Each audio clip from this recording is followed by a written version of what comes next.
A very good evening to you. It's time for Late Night Talk. My name is Kofi Bartels. Great to be here. Today happens to be the 30th of April, 2020. And of course, today happens to be a Thursday. Wow. Late Night Talk has something interesting for you today. And we have a fresh guest. And you can see, from the write-up that he is a policy analyst. Is a man of many parts, but I'd like to say very good welcome to Port Harcourt's own Mr. Ross ALABO-GEORGE. Yeah, let's give it up for him. Ross, nice to have you on the show today. Thank you very much. Yes. You look like Thank you very much. You look Thank like you. you. Nice to be here. Yeah, you're pimping us up. You're making us look like we're in CNN. With your very fantastic setup over there. So I want to thank you for that. It looks really good. Thank you very much for that. Really good. Thanks. Yes. So if you're watching this evening, we're talking about the Nigerian economy. How does it affect you and how does it affect I? We'd like you to drop your thoughts in the comment section so that we can read them. Very important. We have a lot of information coming our way from, as regards the Nigerian economy. For instance, news to do with the crude oil price and news to do with, how, the Naira is faring against the US dollar, how the US dollar is faring against other currencies of the world. Ross, what's your take on the global economy in the wake of COVID-19? I think that has been flagged for some time now. I think we are definitely spiraling into a recession, obviously. The IMF and the World Bank has warned, and even before the warning came, I had made an article on that wasn't looking at the world stage or world scenario. Wasn't global, it was just local looking at Nigeria's revenue and looking at how it has impacted our economy locally. We're a bit lucky. Our GDP is very well grounded on agriculture. We have about 30% of our GDP in agriculture. And in as much as I've been a very vocal critic of this administration, I give it to them that they've done an amazing work in agriculture, right? So we have a lot of production going on because the CBN is supporting food production through the Ankabora program. So they're doing a fantastic job with that. That's the reason why we've not seen a lot of inflation and food shortages within the country. Okay. But then there are other sectors that are suffering. Other sectors are suffering right now. Let's leave the oil price for now. Look at other sectors of the economy, which are fast-moving sectors like restaurants, small-scale businesses, like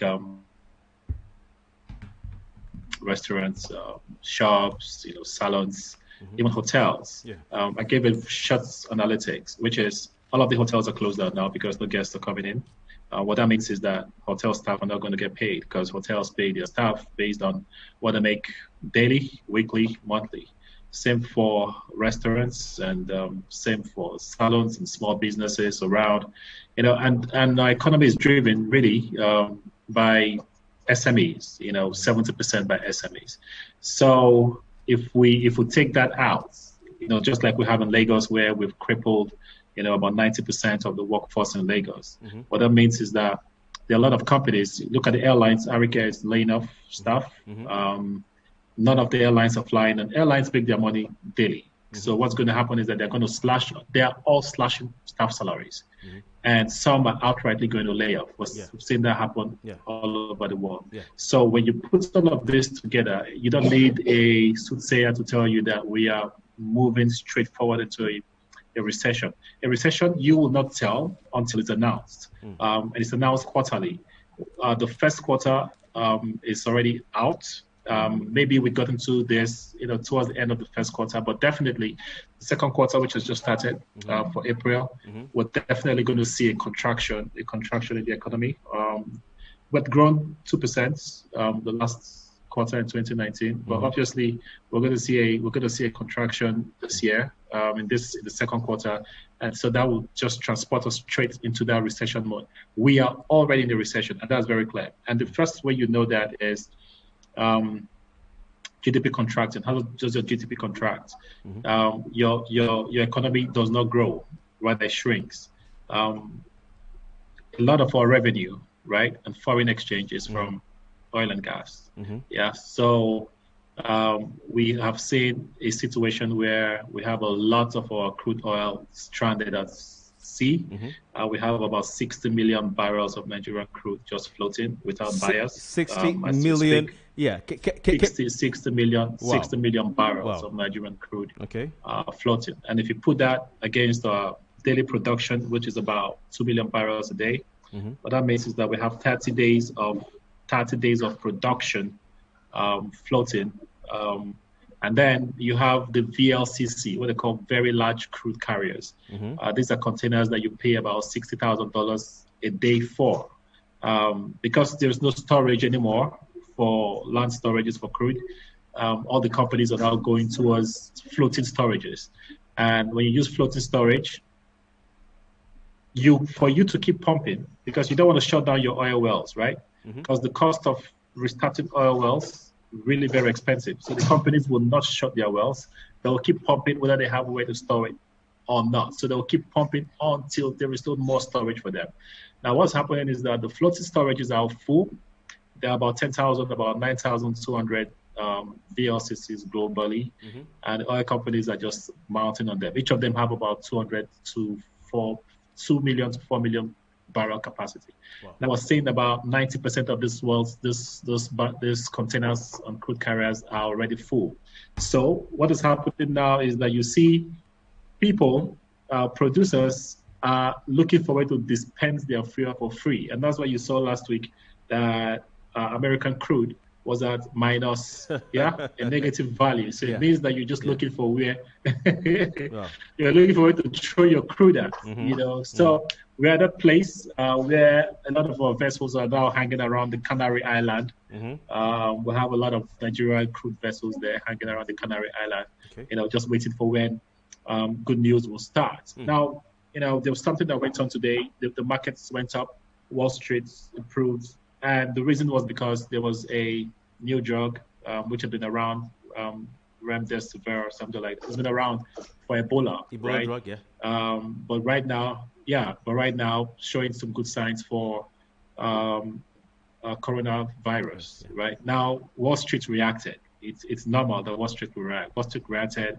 The markets went up in the U.S. Mm-hmm. Oil prices followed suit. Mm-hmm. But then the reason why oil prices went up isn't because buyers suddenly emerged. Mm-hmm. It's because the countries, OPEC and the other big players, cut short, reduced their production. Okay. So the truth of the matter is that we still do not have buyers for oil and gas. Wow. In international oil trade, is what they call futures Mm-hmm. and forward. Okay.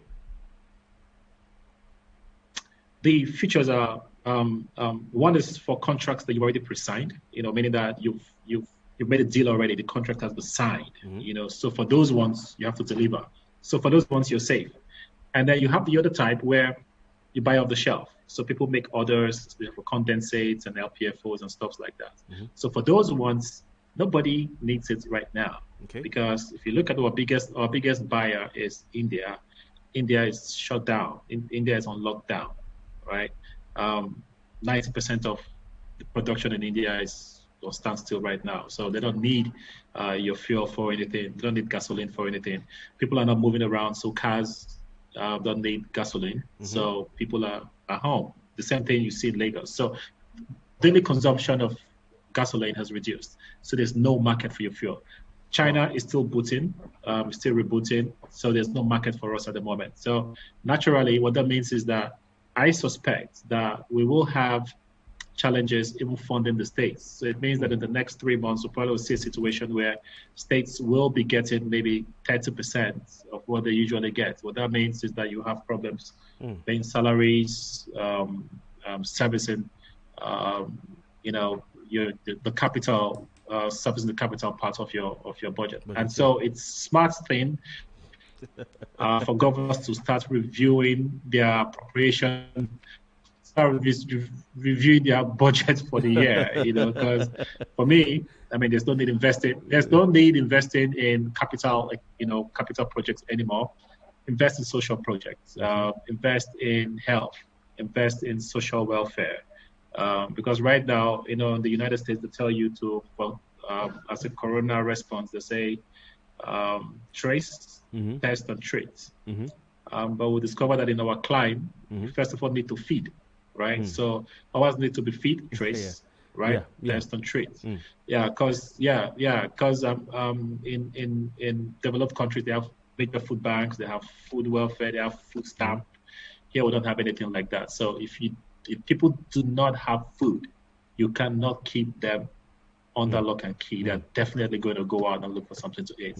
So in that process, trying to run these mitigation measures will become really, really difficult, and we'll see a very, very exponential spread. So far, I think that the NCDC has done well in terms of contact tracing. Okay, and in that respect, the River State government has also done very well. Before we come to the contact tracing, please permit me to take you back, a bit. You've talked about the difficulty in getting people to buy Nigeria's crude. You've talked about the fact that we have about 60 million barrels of crude floating on the high seas somewhere around the Canary Islands, waiting for someone to pick them up. Why do we need to have these the crude on the high sea? Isn't it possible that we have some sort of local solution to this problem?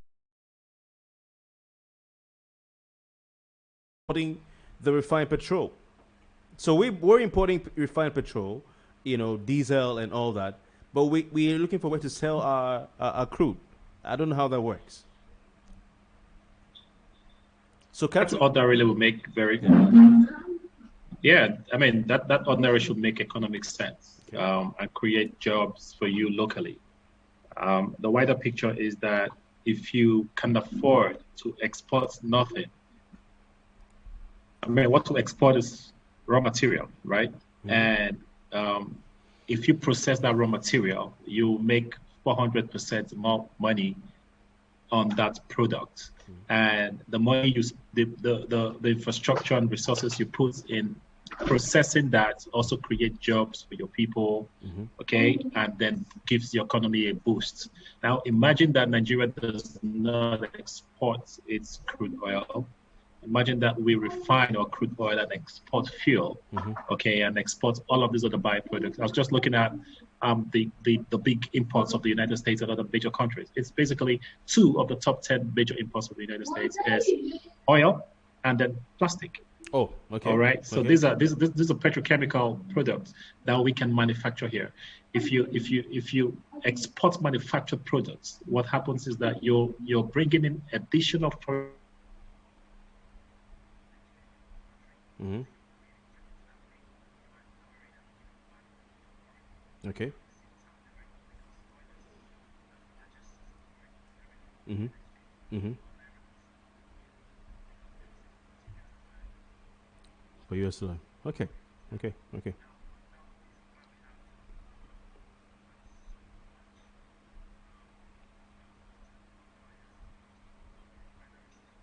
Mm-hmm.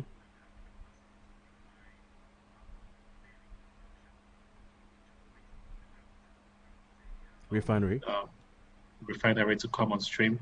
That will help, but even Dangote cannot consume everything we produce daily. Yeah. Yeah. Okay, and what's our local consumption?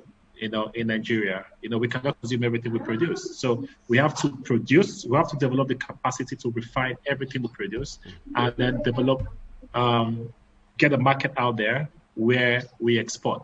Also, remember that the countries that import from us will prefer to import crude Okay. because when they process it, they create jobs for Jobs their people. themselves. So Okay. I mean, India has a lot of refineries. It creates jobs, all right, for its people. So the moment you tell them, no, we want to send you pure gasoline, they'll be so very interested. So it's for us to develop the market, Okay. look at the sub-region, feed the sub-region very well. We have enough market within the Within the sub-region, subject. Okay.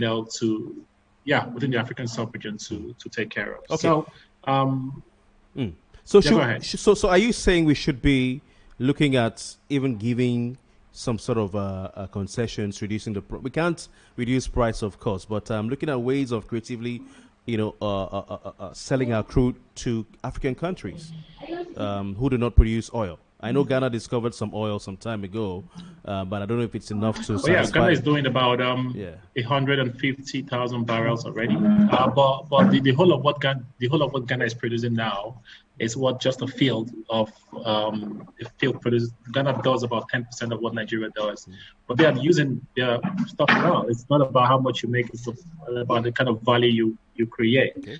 And I'll take you back to that. Ghana has tested almost 100,000 people for COVID-19. Nigeria has tested just 10%. Meanwhile, they produce just 10% of the value of oil that we produce. So it's not about how much you make, it's about how Yeah. you spend it. Wow. In that respect, the other thing I wanted to talk about was how much you pay for fuel right now, right?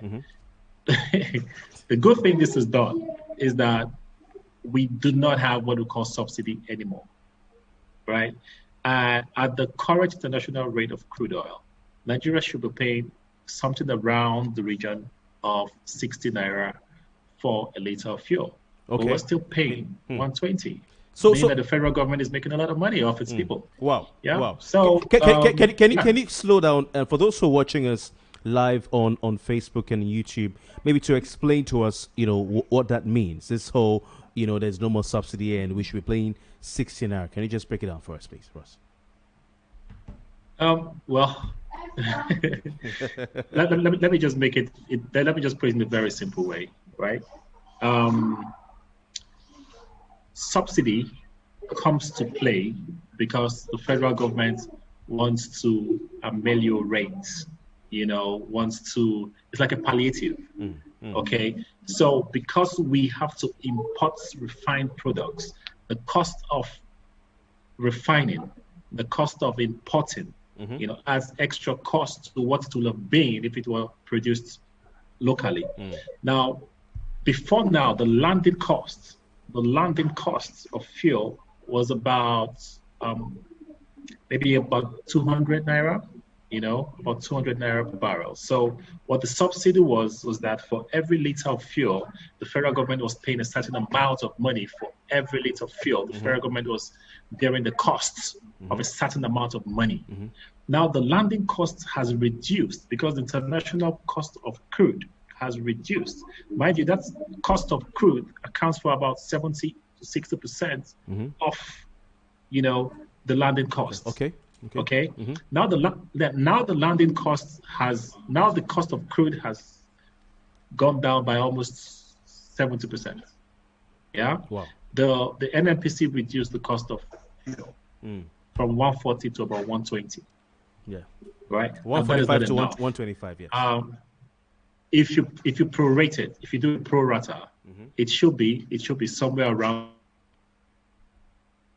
margin of 16 naira, because we should be looking at least a 60% cut in the price of gasoline, because the cost of crude in the international market should reflect in the cost of gasoline, of fuel, or kerosene locally. Okay. So the federal government needs to sit down and actually look at that, because at the end of the day, we import it, right? We export cheap crude, right?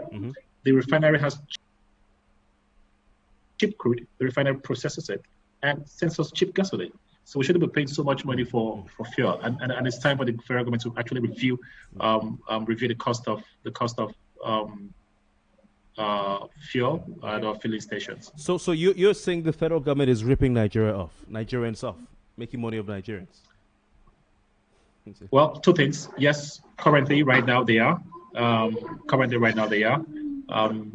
second thing is that, which is the good part, is that the subsidy regime is gone. We're doing trillions in subsidy. Last year we did over 1 trillion naira, I think, in subsidy. The fact that the federal government does not have to spend money in subsidy and equalization tax anymore is a good thing. So that adds to POS, and that money can be redirected into infrastructure, social welfare. The minister said recently that they didn't know health infrastructure was that bad. Maybe there's the time to move the money we spend in subsidy to service our health sector, or health infrastructure. Okay. Nationally, we have just about 500 ventilators. I think it's time to shoot that number up. Interesting. For those who are just joining us, we have still our guest. He's a policy analyst. Our own Ross ALABO-GEORGE. He said so much. And I wish I had to sit down with you a long time ago before now. But it's so much information coming our way as far as how the Nigerian economy is affected by the global dynamics in our time in this season of COVID-19. And we're looking at how can we thrive as an economy, as a macro economy, and even at the micro level in this time. So your comments are welcome. You can drop them on Facebook or Twitter. I can see Emmanuel Daniel. Thank you very much, Emmanuel Daniel. Good luck, James. Thank you very much as well. And Sonia Iyenagbe. Thank you very much, Sonia. Thanks for your feedback. I'm hoping you can hear and see us as well. So please drop your comments. Good luck, James says the government needs to reduce the cost of all commodities to 0%, and the salary of the minister should also reduce to 30,000 naira per month. My opinion. That sounds a bit a bit drastic. That the minister should take 30,000 naira per month. But I think if those in the private sector are having to undertake cuts in their salaries, even football clubs, they are taking pay cuts. Some of people are being fired. Isn't it time that the politicians say, from the National Assembly, to the state assemblies, to the ministers and all that, the president say, we're taking a pay cut so that we can save the country some money for the poor? I think they're already doing that. I think there are states where the State Executive Council They're taking pay cuts in some cases. They are, letting go of a full month, 2 months, salaries in some cases. That really is good. However, that is not a solution to any of our problems. If we need to move forward as a country, we need to start adjusting for a recession. The recession is absolutely, absolutely, absolutely imminent. That's the word. It's going to come.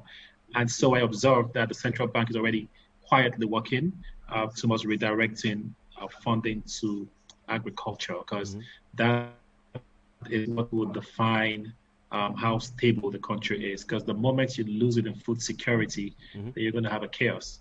The moment people don't have food, once there's food scarcity in the pandemic, all right, you're going to have a big, big challenge. Don't forget, this is not the first time the world has seen a pandemic of this nature. It's been here before. It was here in 1918. And that's why there's some stories coming around Cross River State that are very uncomfortable. Cross River State at the time was the biggest casualty. Ogoja district alone suffered a loss of 68,000 people at the time. Within the Owerri province, we lost 24,000 people. That was in 1918. Nationally at the time, we had just about 20 doctors all over the country. They used to call them assistant surgeons at the time. So we know that we'll do well. We've invested in education, whether you like it or not. In a century, we have 72,000 medical doctors on the ground right now. We need to take care of them. But the point I'm making is that agriculture is our wage right now. And it is important for state. I see a lot of palliative going on and governors sharing food, people distributing food. It's a good thing, but that's very short-term, very, very short-term stuff. What I expect to see state governments do is to invest in agriculture in such a way that you do it for not as a form of palliative, but as an economic strategy. Okay? Such that you get people back to work. And then you're producing down the line. What is the big deal if you prepare? It's what they call land preparation, right? You prepare 10,000 hectares of land. All right, 10,000 hectares of land. You allocate half a hectare to each person who's ready to farm. You provide them with inputs and seedlings, and all of the stuff that they need, right? Of course, the land is prepared for them. You can get 20,000 guys in the field that way. And down the line, what people don't understand is that there are a lot of commodities that you harvest after 3-4 months. So down the line in 3-4 months, you have people investing, and instead of just giving out food, when you produce.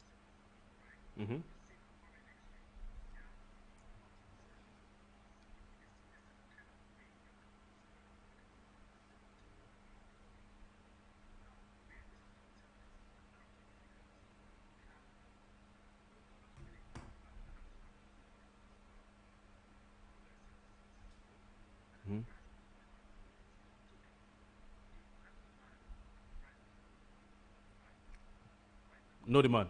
That's the problem. It's interesting. Yeah. Yeah, please go on.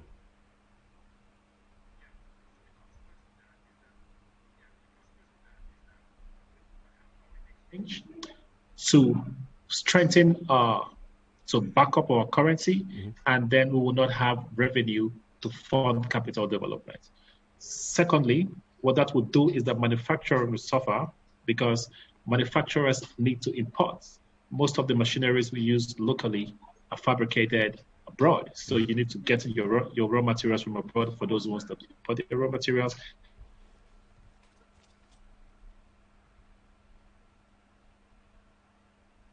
Yeah.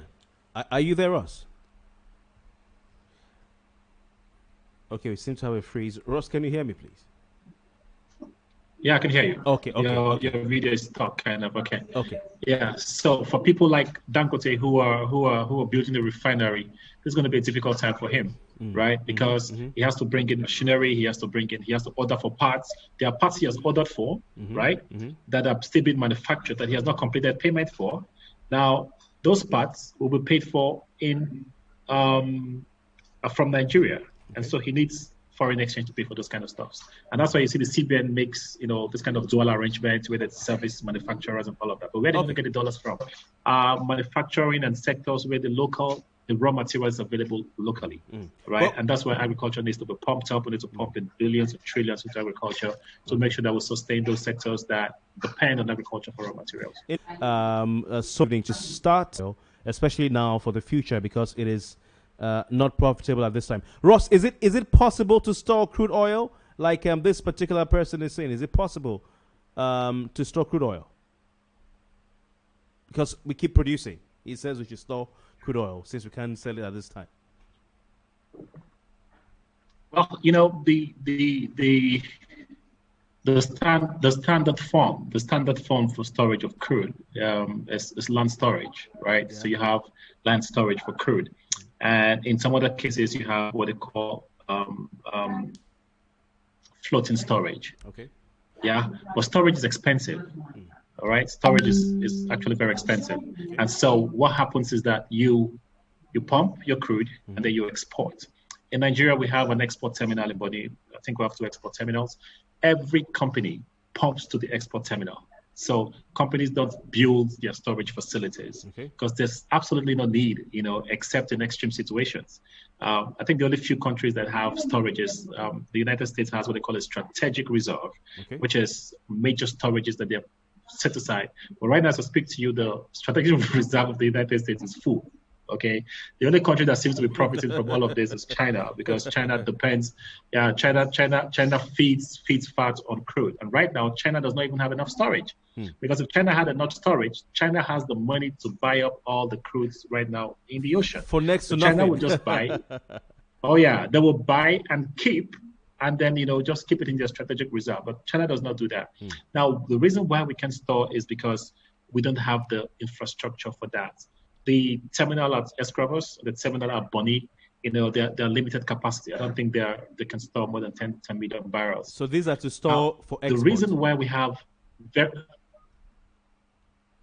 store for exports. So the reason why we have thousands of stranded ships, right, is because most of them are carrying food. They call them very large crude carriers, VLCC. We also have ultra large crude carriers, ULCC. They carry large tons of petroleum products, crude oil products.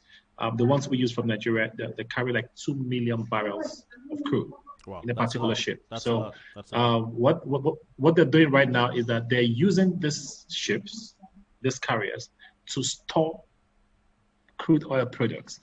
And right now, to assess one of those ships, one of those carriers, you need to cough out almost $100,000 per day. You know what it is to cough out $1,000 barrels, $100,000 per day. Now, before this crisis, each of those VLCCs used to cost about $25,000, between $15,000 and $25,000. But today, because of the need to store, right?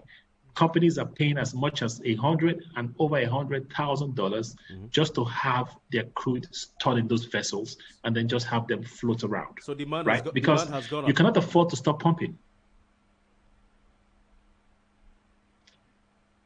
Supply has been steady. Demand does not exist. If you even say demand has gone down, if you say demand has gone down, I mean demand for wrong. Right now demand does not exist. Okay, so I mean demand for the vessels. So demand for storage. Storage. Demand for vessels. So the vessel owners are making a whole lot of money. Wow. And then there are people who have land storage. So those who have land storage are charging per day for your storage. Ross, if you had listened to me when I gave that proposal that we should have a storage vessel, by now we'll be millionaires. Absolutely so. But they don't come cheap as well. They come very expensive. Absolutely. So you made a lot of interesting points, but I'd like to go back, and thanks for addressing Gabriel's question. I hope Gabriel has been satisfied. I'd like to go